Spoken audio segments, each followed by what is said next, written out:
उठो जवानों, हम भारत के स्वाभिमान सरताज हैं। अभिमन्यु के रथ का पहिया चक्रव्यूह की मार है। खेल कबड्डी कहकर पाले में ना घुस जाए दुश्मन, प्रतिद्वंदी से ताल ठोक कर कह दो भाग जाओ दुश्मन। माँ जी जाके वीर शिवा, हम राणा के अवतार हैं। अभिमन्यु के रथ का पहिया चक्रव्यूह की मार है।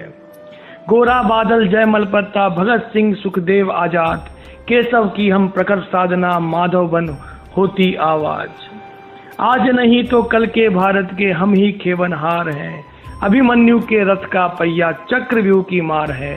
आज स्वतंत्रता दिवस के इस पावन पर्व पर मैं आप समस्त जनों को बहुत बहुत शुभकामनाएं देता हूं। आज़ादी के इस अमृत महोत्सव पर मैं आप सभी को बहुत बहुत बधाई देता हूं। शंकर नगर वार्ड क्रमांक 30 में पार्षद सुमन राम प्रजापति के माध्यम से हर घर झंडा पहुंचाने का अथक प्रयास किया जा रहा है।